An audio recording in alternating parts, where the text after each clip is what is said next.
that which we may take for granted, and we may argue, well, should those rules be changed a little? Have they been applied unfairly? These are all legitimate discussions we have, but is there such a concept? We don't have that discussion.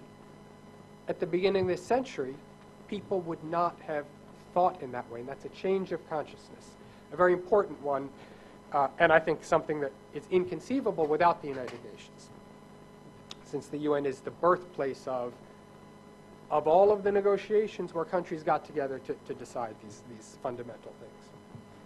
Having said that, the real issue of human rights lies in its implementation.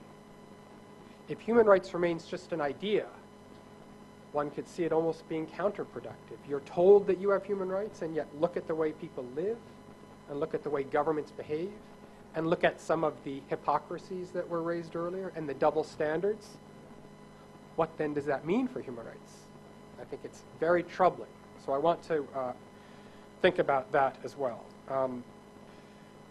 The voting pattern has shifted dramatically in the last 10 years. So I think that the time period of the study was 1997 to 2007. In 1997, the European and the American position on human rights carried the vote more than 75% of the time when resolutions came before the Human Rights Commission.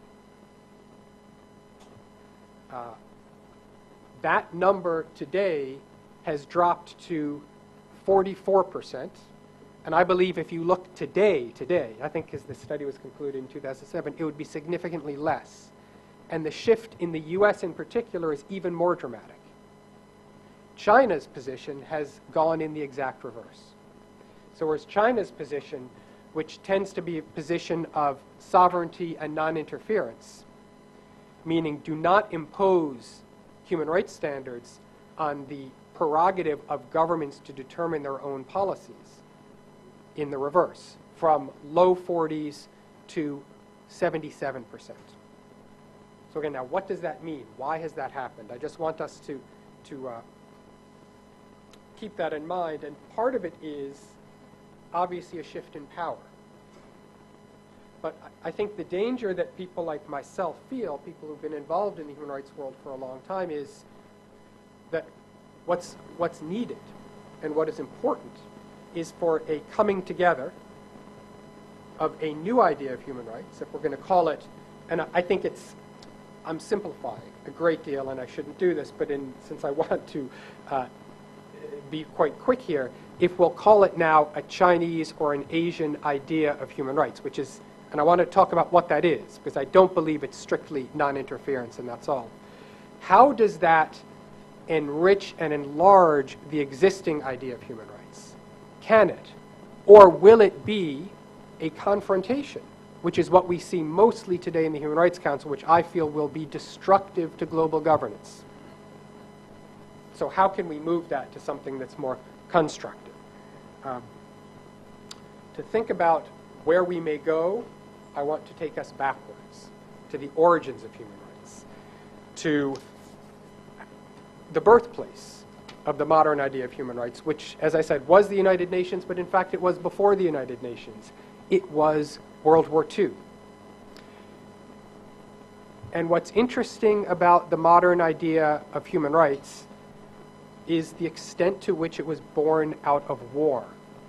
The major declarations, the precursors to the current human rights model, are FDR's Four Freedoms, which I'll get into, the Atlantic Charter between the US and the UK. These were ideas that were put out to rally, in the first case, US domestic opinion around the Great Depression, but also around the US involvement in global affairs, because the US had been isolated.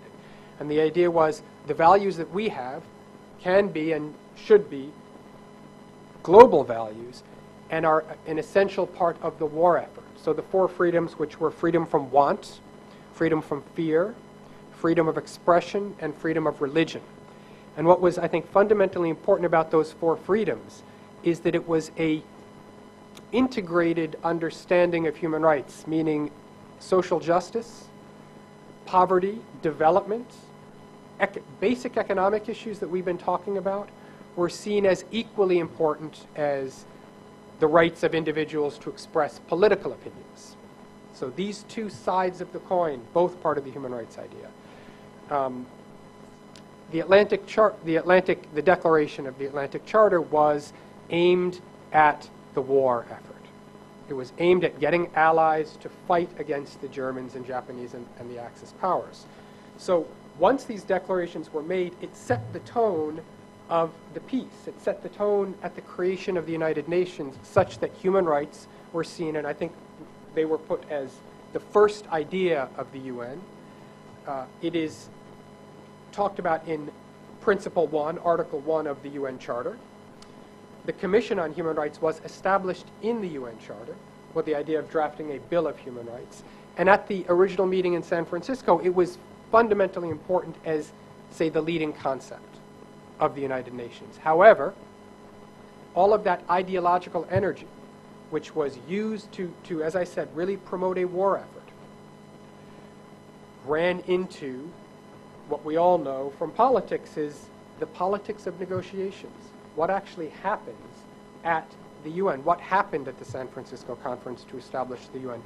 What happened in the Commission of Human Rights, which was chaired by Eleanor Roosevelt, FDR's widow,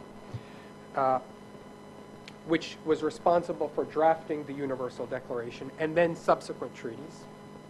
How has it actually played out? And here I think we have the very grand idea of human rights running into the political realities of diplomatic negotiations. And I will just talk about a few of the main elements that happened because I think they're important to then look at today and think, what does it mean for us today, thinking about the future of human rights? So what happened after all of the delegates left from San Francisco, from where it was talked about as an idea, human rights? We all agree on the idea. What happened when it was time to turn the idea of human rights into an actual bill of human rights? The original idea being there would be an enforceable bill, a legal document, international law having a role, human rights having a role in terms of entering into the domestic frameworks of all the countries of the world to protect all human beings in issues of free speech, political participation, but also what we're calling economic and social rights, these issues of poverty, healthcare, housing, education. What happened is the great powers, which at the time primarily the Soviet Union and the United States, to some extent the UK, these three countries, actually I'm going to leave the UK out of it, because in fact the British were supportive of an enforceable